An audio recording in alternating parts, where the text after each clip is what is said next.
it all held together? So we're going to talk about the inside of the rocket, the bits and bobs in there, how, like I kind of alluded to, we have this little coupler piece. What parts do we have? How do we hold things in place? What does that all look like on the inside? So, actually this is great. Oh, what's in here right now? I can see all of you. What's in here? Nothing, it's empty. So normally when we fly our rocket, this thing would be full of junk. So down here, motor would be at the bottom. Around here is where our avionics would be. Around here is where our scientific experiment would be. Somewhere in the middle of that would be a parachute, right? Because the parachute has to touch the avionics coupler. We actually have like a lot more rocket missing, but anyway, up there would be more stuff, more parachutes, so this would be full. And notice how we have, if you look carefully, a lot of holes drilled into the side. So this is how we secure all that in place. Let's get into that. The coupler. So this thing couples two parts of the rocket together. So it's a tube, but a cool thing about that is it's very specifically chosen so that it slips right inside tightly. So this is just being held up by friction, but when we fly, we put it into exactly how it lines up and drill into these little holes to secure it, right? On the back, there's going to be washers. So if I pull this out, you can see what's on the inside here, little washers. You can see all of you guys again through my looking glass. That's the threads that is going to be caught on the screws as they go in. These are just epoxied on. It's nothing fancy. Epoxy, just fancy glue. Any of you guys have not used epoxy before, but it's super strong, so I use it. Okay. And the thing about a coupler is that we use it because things go inside of it. So, like I mentioned before, this is a bulkhead. This is where the ejection charges go. This is going to fit on here. On these rails, we can mount stuff. So this is where our avionics system would go. I'm going to get into that, but we would put a little tray on here. Once it's all ready and we're happy messing with it, we're going to slide this right inside our coupler so that it can be sealed inside the rocket.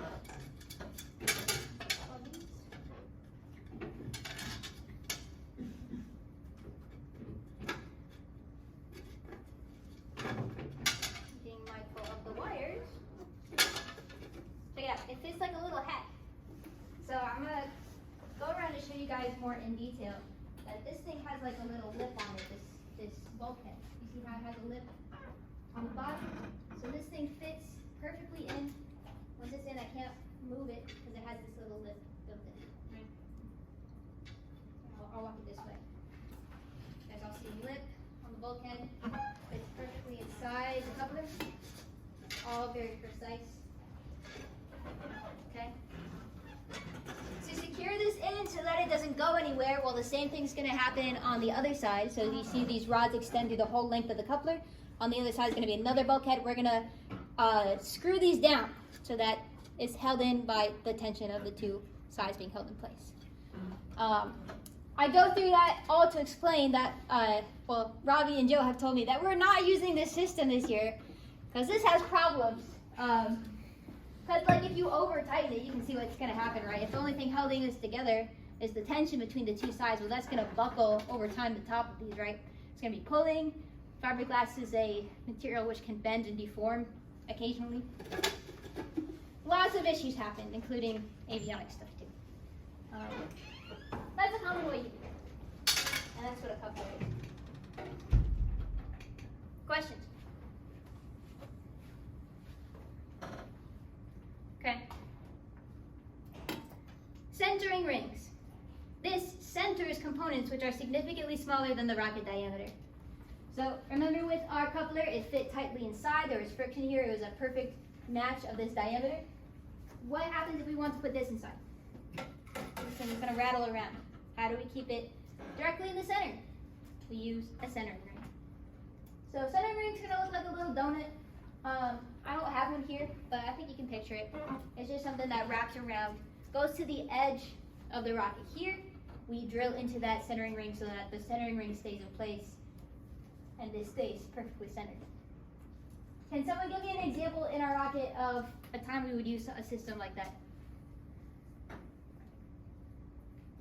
fitting the motor. For fitting the motor. Perfect. Let's check it out. This guy is a lot smaller than our diameter, but it is critical that this guy is straight in the middle of our rocket. What would happen if it was not, if it was like slightly tilted or rattling around in there? What would happen? Wouldn't go straight, or worse. Yes. Good. Okay.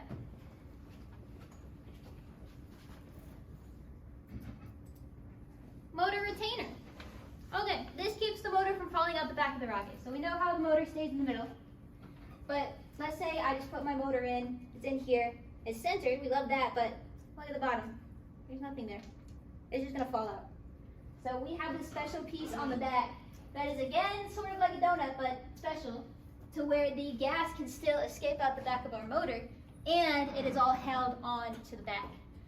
So this is what we call the motor retainer, the retainer ring. Usually made out of metal, right? Because it's going to be taking a lot of heat load. Rail buttons. So if you haven't seen how a rocket launches before, like a hobby rocket, this is how it works. We have this specialized rail. It has a freaking name. I knew it at one point. This type of rail. You can see that if you have a little plastic bit like this, it can fit through and kind of slide along that rail. That's what a rail button is. So you see you have two on this rocket here. And then that lets that rocket stand up like that. I've circled some areas where probably the rail buttons are. I don't actually know on that rocket. And they must have a minimum of two. Why do we have to have two rail buttons? You can't hinge on one. Yeah, so you can't hinge on one. Good. So, could you have three? Yeah, you have three. If your rocket is super tall, maybe this one has three. I would honestly bet it has three. But yeah, just do that so that it goes straight up off this rail without dragging on it. Cool. Okay. So, something I hinted on again with recovery. Avionics and recovery are very linked, which is perhaps why their failures are linked as well. So we know that the charge for recovery is here, right? This is the little explosion we want to set off. And we see all these wires here, but you might be wondering, how does a signal get through stuff that's in here to up here? Like there's this big thing in the way. What do we do about that? What do we do about this big thing in the way? Well, we have a whole system with that. So this little wire here, this is like a piece like from a car. There's many ways to do this, which is why I don't have like this is the answer. This is just the answer the team has come up with. But basically this wire here you see is, there's a hole drilled through here, and it's been, this gap has been epoxy closed. So this wire is permanently through this bulkhead. And we can change out all pieces at the end. This connects to terminals. So if you haven't seen this little thing before, these are screw terminals. You can screw wires into them, change out wires on both sides. So if this piece fails, you can swap out this side without destroying the whole system. Likewise on this side. So if your computer's here, your computer hooks up to these wires here, right, who have been penetrated through the bulkhead. These go to the terminals. This terminal goes to an E-match, right, the thing that sets off our black powder charge. Goes into our cap. Okay? Clarifications on that. I also did not understand this for a long ass time. Okay. U-bolts. This one doesn't have one. Oh well. So how does a parachute stay securely attached to the rocket? Remember, our rocket gets blown out, it's flying everywhere, it's holding up the whole freaking rocket. We use these things called U-bolts to make sure that it stays attached to our rocket. They're super strong. Great thing about them is we can hook little links into them as well. So we can again hot swap anything we need to if something breaks or we need to replace something. Yeah, and we use quick links, which are like carabiners, but they're like screwing carabiners almost to make sure nothing flies apart. So really our parachutes are just attached with a series of like metal bolts and clips. The Nomex blanket. Okay, so remember we talked about thermal wadding, how that protects our parachute from the black powder charges. We have an even beefier way to do that.